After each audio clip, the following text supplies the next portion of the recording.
avec nous ce soir, Jean-Philippe Ackermann, directeur associé de GrowUp, qui est conférencier et coach en entreprise. Bonsoir à vous. Bonsoir Christophe. Vous avez entendu ces réponses, hein, ce n'est pas complètement mitigé, c'est plus optimiste que pessimiste. Vous êtes le spécialiste justement de l'optimisme et du bonheur, généralement en entreprise. Mais quand on entend les gens, qu'a rencontré aujourd'hui Frédéric Ellion, on s'aperçoit que tout le monde aborde cette période un peu plus confiant aujourd'hui. Oui, c'est important parce que en fait, c'est toujours important de savoir lire un événement. La vie, c'est fait d'événements et j'ai toujours une double lecture. C'est Épithète, il y a près de 2000 ans, qui nous dit « Ce ne sont pas les événements qui troublent les hommes, mais l'idée qu'ils s'en font ». Ça veut dire que pour chaque événement, je peux regarder le négatif ou je peux regarder le positif. J'ai le choix. Je peux regarder les problèmes, je peux regarder les solutions. J'ai encore le choix. Je peux regarder les menaces, je peux regarder les opportunités et je peux avoir une vision pessimiste ou une vision optimiste de ce qui m'arrive. En fait, l'événement est neutre. C'est pas si simple, Jean-Philippe Ackermann, parce qu'aujourd'hui, on a une période complètement troublée. On ne savait pas ce qui nous arrivait au mois de mars, au printemps. On était déconfinés. On s'aperçoit que c'est pas simple qu'aujourd'hui, que tout le monde retrouve une certaine sérénité. On ne parle pas encore d'entreprise, mais pour les gens en général, on n'est pas complètement rassuré avant d'attaquer la rentrée. Ah non, mais on a le droit de ne pas être rassuré. C'est la différence entre le positif, le négatif et l'optimisme et le pessimisme. Le positif et le négatif, c'est une valeur de l'instant. J'ai le droit d'être en colère, j'ai le droit d'être inquiet, j'ai le droit même d'être triste.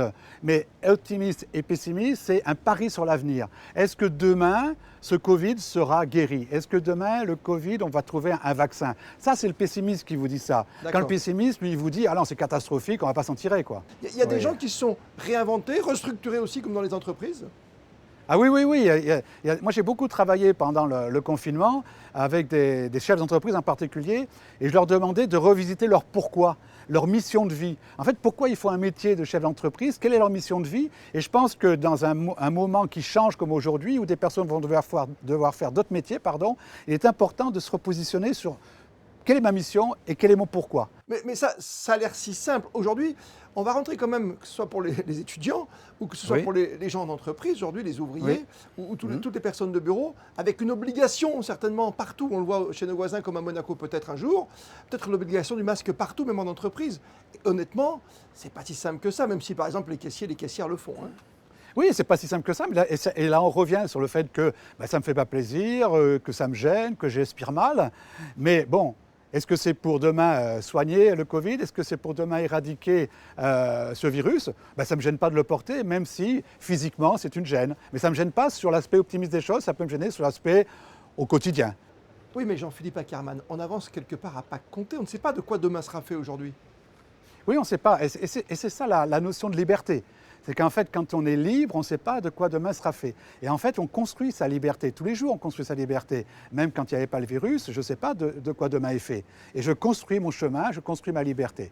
Et vous comprenez bien que si moi je crois que la société, j'ai confiance en la société parce que je suis optimiste, je vais construire mon chemin beaucoup plus facilement que si j'ai défiance en la société où je vais penser que c'est la faute aux autres et que c'est les autres qui doivent m'aider.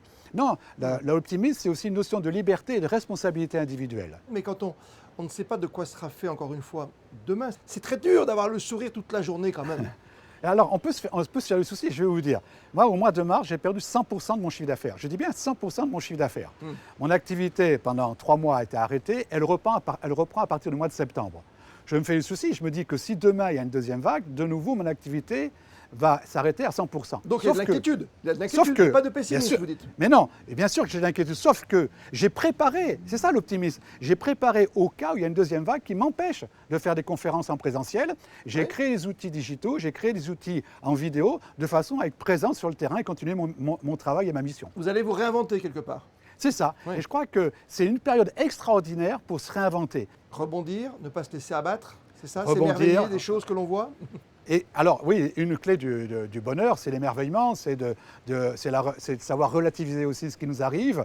On est en vie, on n'a pas été touché pour 99% de la population par le Covid. On a des conséquences économiques, mais ces conséquences économiques, je peux moi-même créer les conditions de la réussite et du rebond. On aura beaucoup appris finalement avec cette période, qu'elle soit de confinement et de déconfinement aujourd'hui, et d'attente en ce qui nous concerne. On aura beaucoup appris ceux qui ont envie d'apprendre. Ouais. Ceux qui se disent « qu'est-ce que j'ai appris pendant ces 3 mois ?» comment ma vie elle a changé, qu'est-ce que je peux faire pour évoluer, qu'est-ce que je peux faire pour le futur. Parce qu'il y a quelque chose qui est important, Christophe, c'est qu'on ne vit qu'une fois. On ne vit qu'une seule fois. Et donc l'objectif que l'on doit avoir, c'est de faire en sorte que cette vie soit la plus agréable possible pour nous et pour les autres. Ça, c'est ma mission. C'est la mission que je me suis donnée à l'âge de 21 ans, quand j'ai pris la décision d'être heureux. Merci encore, Jean-Philippe. Merci Christophe, à très bientôt.